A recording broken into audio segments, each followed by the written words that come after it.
Hi, everyone, and welcome back. It's so great to have you here. How are you doing today? Thanks for tuning in. Thanks for listening. I wanted to talk with you about my personal journey through being an overspender and creating a lot of debt in my life, the connection with that to feeling less than perfect, less than whole, feeling like I wasn't worthy, to the flip side of that, and still coming out from that, working with that, learning from it. The flip side is understanding your worth, understanding how special you are, understanding that you're worthy, and building your self-esteem through spiritual practices, through what I call a spiritual strategy, in order to heal your debt, in order to spend differently, in order to be in a different relationship with money. So that's what I wanted to talk with you about today, especially because where I'm recording this right now, we are just a week away from Christmas, which is such a consumer driven, monetized moment in our lives. And I'm glad that I just used that word moment because that's really what everything is in life. We have these little tiny moments that if we don't take them for what they are, as moments that will pass, they can feel very heavy and they can feel like they're going to last forever. And we react to that various ways. And I think that that can lead also to spending and overspending and having a really negative relationship with money and wealth. And this is where spirituality and mindfulness come in, and it has come in for me, is understanding that life is short. Moments are fleeting. This moment, this moment, this moment, this moment are all different. And in actuality, because they are all different, because they're all separate moments, the now are all separate moments, I actually have a choice. I can almost reset instantaneously within every single moment of my life. And when I realized that, I gained my power back. Spirituality gave me my worth back. Yoga, pranayama, or yogic breathing, specifically my radical rituals in the morning, gave me my power back. First, showed me that I had lost power, and lovingly, I was able to look at that and understand the moments that I gave up my power willingly and I gave up my power unwillingly. Consciously, I realized I was giving it up, and unconsciously, I was giving it up. Patterns were taught to me from my parents, who were taught from their parents, who were taught from their parents, patterns of being and showing up in the world that were taught actually from other spiritual leaders as well, which I don't know that I'll get to that in this podcast, in this recording, but we'll see. But just know that even when you're on the good path, even when you're on a quote unquote spiritual path, that you can still have moments and leaders, role models who influence you ways that are not necessarily bad. They're just not good for you and your particular mindset and your path. And that's why I think it's really important to learn from many people and always be the student, because there's just so many ways to do life. And there's so many people with great knowledge and wisdom out there that you have to expose yourself to everything, I think. And then you can start to cherry pick what resonates with you the most. And so spirituality for me started off as a physical practice. It started off as a way of staying in shape. I was always a very active kid. And as I became a young adult and going off to college, I lost that connection to my body and I craved it. And so when I got the opportunity to practice yoga, I was all in it for the physicality. But then I quickly saw that yoga offered so much more. It offered a way inward toward myself where I could be with my thoughts and not be so critical, where I could explore sensations in my elbow or my big toe or these random places of my body that I was like, holy crap, I didn't even realize there was anything to feel there. And then I learned this sort of communication with my body, where I could ask it what it needed and it would actually respond. I learned how to listen. And remember, relationship is not just telling, relationship is listening as well, and sometimes more listening than saying and doing. So I learned to be in a different relationship with my body where I listened more.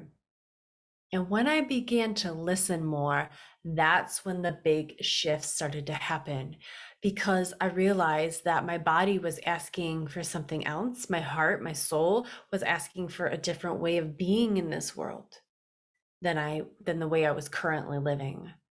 So I was currently in retail, worked my way up through the ladder, was eventually running a retail store, and I was smoking cigarettes. Some of you know the story. I was smoking lots of cigarettes, caffeinated to the max, eating mall food, just in that mall environment all the way, not sleeping well. I was in a very toxic relationship at the time and had no idea who I was, no idea how to be in a healthy relationship with self. And even though all the while I was doing yoga on the mat, again, it was sort of that conceptualizing of what yoga is versus living yoga. And I think that that bridge you cross is when you start to actually listen to your body. We're always in this mode, I think, before you learn to listen of just like telling your body. And that telling isn't necessarily wrong all the time. It's telling from a conditioned state of being where we're conditioned from society, we're conditioned from our parents, we're conditioned from authority figures, we're conditioned and told how to live from the media. And so we end up having this relationship that's one-sided with our bodies. And this one-sided relationship is a mode of telling, and the telling is conditioned. So it's not really good for you. It's not prescribed. It's not in a mode of where, hey, let me listen to myself first and then I'll figure out what I got to do. We're not taught how to do that in our culture.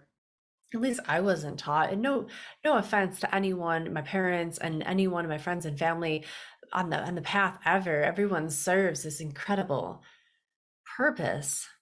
And I'm so grateful. But there's an awakening that has to happen where we realize that, yeah, this relationship has been one-sided. And so spirituality and yoga gave me, again, that way of being in a healthy relationship with myself, where I was able to actually listen to my body, listen to my soul, listen to what my heart wanted. And when I did that, I was really surprised because I thought I was a very confident person. And I thought, I was always a very outgoing individual. But what I realized, and recently in my life, I realized this, that I was fooling myself on many levels because my confidence that I exuded was actually not rooted in self-love or compassion or acceptance.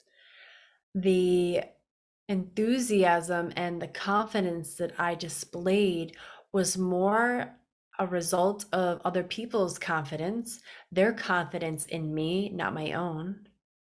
And in some other ways, it was a result of me running from the work I needed to do, which was to actually sit down and figure out how the fuck I wanted to be in this world. Because it was so much easier to be other people's version of confidence. You got to ask, like, how do I actually want to show up in this world? And at first you're going to try to answer from the mind, but I'm telling you, there's more there to the story. There's more there to the answer. We have to just slow down enough. We have to be curious enough. We have to stick around a little bit more and listen differently in order to get that response from the body, from your heart, from your soul that says, hey, yeah, first of all, thanks for asking. Second of all, here's the answer. Spirituality and yoga brought me to a place where I, one, wanted to ask the question, what do you want? Two, was able to listen. And three, I was able to hold the space for the answer. And that third part's really important. So let me get into that because that relates to my overspending. So when we are not in a place where we feel good about ourselves. We're actually showing up rather small in the world. We're actually showing up guarded, like walls up, hands up, heart is guarded, where we actually are operating more from the mind, that conditioned mind. And it's very easy in that moment to feel really defeated, to feel small, to feel like you're not good enough, and to let the world trample you, to let other stories be bigger than they really are, to let other people be on these giant pedestals where you're way down here and they're way up there. And it's like, there's no winning in that scenario. There's no taking your power back in that scenario because you're so far away from your own good and seeing your own worth. So what we do then in that situation, and what I did, and maybe you can relate to this, is that I went out and bought every fucking thing I could because those things made me feel good temporarily. I bought it with the money I earned. There's my power. Because I couldn't feel it inside, I had to get it outside of me. Does that make sense? So buying things, spending money became my way of feeling empowered. And as a young woman, as a teenager, I got myself into tremendous amounts of credit card debt because of that miscommunication of who was actually powerful. In the first scenario where I'm spending a lot of money, the things, the objects are powerful. And when I acquire them, I get the power. In the second scenario, the one that I am in now and continuing to grow into and understand more, in this second scenario, I'm the powerful one. And the objects are actually really lucky that I buy them and bring them into my world. Do you hear that power change? One, I'm the lucky one to get the objects. Ooh, look at me. Like, wow, these objects, look at everything. They're so powerful. They're so big. They're so beautiful. I'm so lucky. When I take the power back and I realize my worth and I realize how important I am and how much of a gift I am to this world and how much good I get to do and how grateful I am to be alive and to be in a position where I can teach from my heart and influence others in such a positive way. Like, yeah, that's an awakening of power. That's an awakening of self-awareness. That's an awakening of self-love. And where and who and how I choose to spend my time and my money, that's a blessing onto that object. That's a blessing onto that person because my time is sacred. My energy is sacred. I am wise now to know that I shouldn't just let my energy go anywhere, and money being a form of energy, currency being a form of energy. I do not any longer let my energy leak to places where it's not respected, to places and people where it's not loved and cared for. Wherever you spend your money, you are putting your vote out there. Like, I vote for this object. I vote for this meal. I vote for this company and what they stand for. And so if you think about it in terms of energy, how you vote, how you spend your money is actually, you're putting your heart and your soul into that. You're connecting yourself energetically into that organization. So now when I think of that, when I think I am extending my heart and my soul through my money into the things that I buy, I go like, oh, hold up. Then if that's really what's happening, and I truly do believe that, what is this company about? Who are they? Who are their owners? What's happening to their employees? Is this a conscious business? Is this a business that's elevating the lives of the employees? Is this a business that's aware of their impact that they're having on the world? Or is this a business that's completely operating out of the shadow?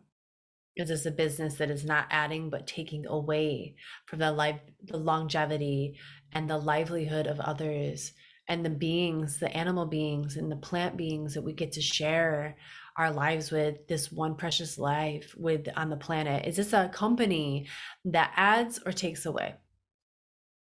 That is how I vote now with my dollar. That is how I vote with my consciousness and my heart and my soul. And in that relationship, that company is so lucky to get my money.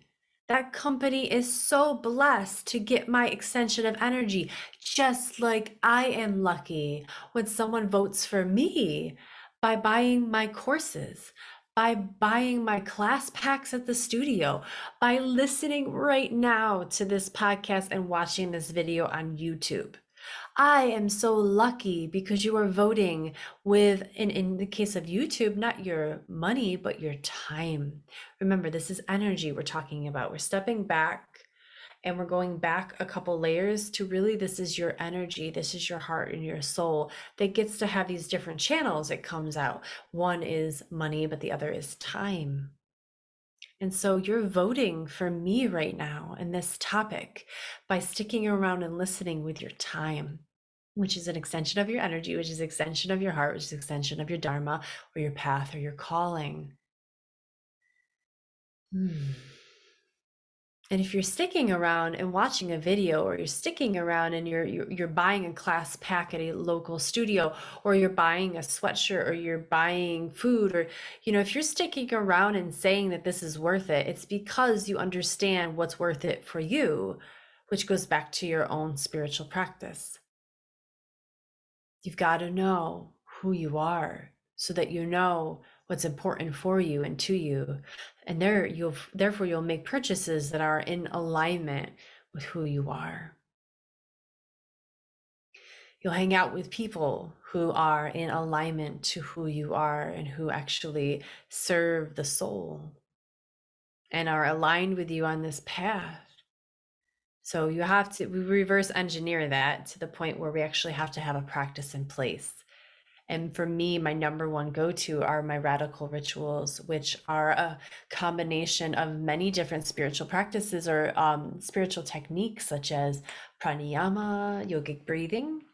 I do journaling, what I call activated journaling and activated visualization, because we're not just, you don't just want to like visualize from no particular place with no energy. It's actually, we activate the body first, getting us into what I call high pranic state of energy. And then from there, we do our journaling. From there, you do your visualizations. And it's very different from just coming in cold, no warm up, no energy, or this place of dukkha. Dukkha is the Indian or yogic Hindu word for like the heaviness of someone or something.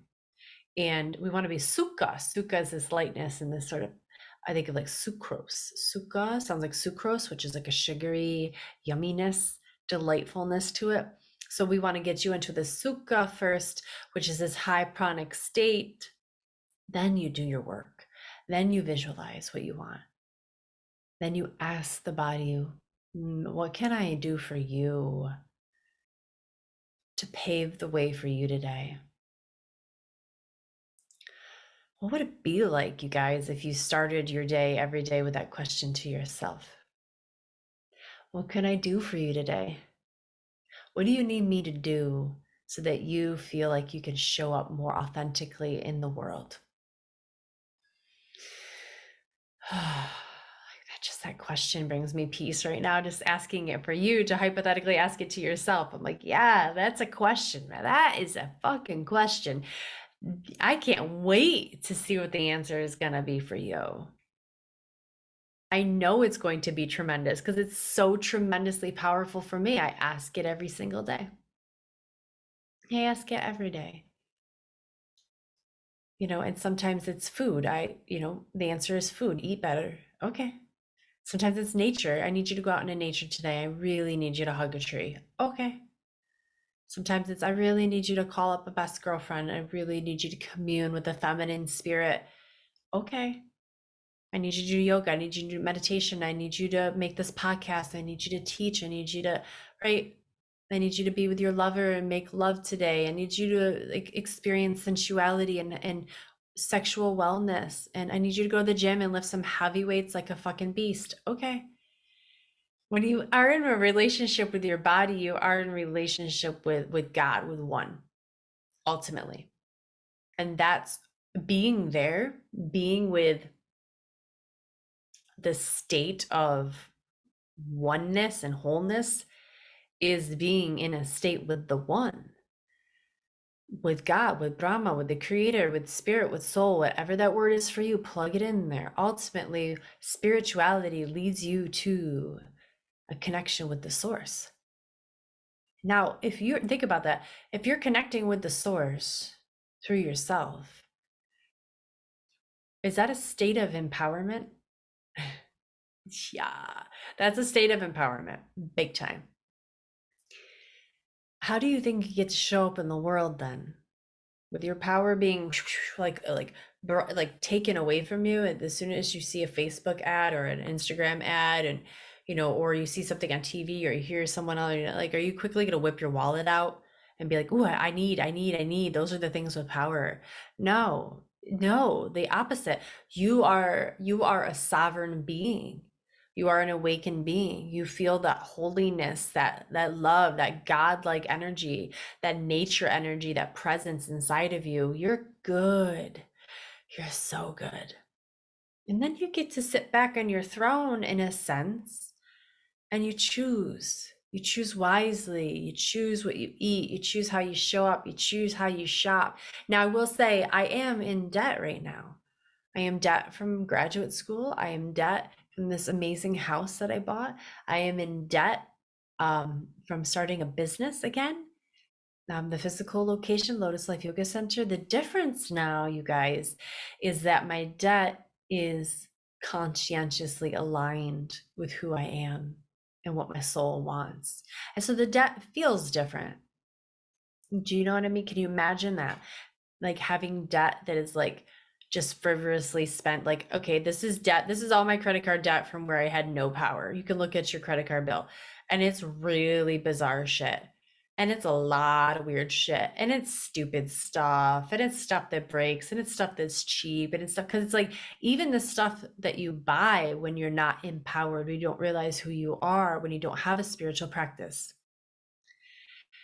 Even the stuff we buy is low vibration and in excess, and you start to recalibrate to like, nicer things that took some time to make because there's love and there's heart and soul in it. And then you own it and you're like, yes, that is a beautiful piece of furniture. I get to sit in that. And my money voted for that person, that artisan, that artist, that small business, or that sweatshirt, that jacket I put on is like one of a kind, and I supported someone on Etsy or so, you know what I mean? It's such a different way of showing up in the world, and it's a conscious ecosystem of wealth and love and light that gets to pass through you and your money. And yeah, you might still have debt, but it just feels lighter. It's working towards a greater good in the world. It's moved the needle on your spirituality. It's part of your spiritual strategy in general, is you're spending money in very conscientious ways that align with your heart and soul. And so it's not that spending money is bad. It's that we spend money differently because we are awakened to who we are and what our body and our soul wants, because we learned to ask it in the first place. So I hope this serves you, and I hope this inspires you to unroll your yoga mat, start moving your bodies, get into a yoga class, join me in a yoga class if you're local. I also offer on-demand video library of yoga classes through lotuslifeyogacenter.co, and there's free stuff all the time on my YouTube video, my YouTube channel here. Get moving. do breathing exercises, learn my radical rituals or any type of rituals that are out there that make you feel alive and so good, to help you claim your power back. It's so vital for your financial health and freedom, but also the financial health and freedom of the entire fucking world. That's what you get to do when you wake up and when you embody a spiritual practice. Thank you, everyone, so much for being here and listening and watching. And I will see you soon. Love you guys.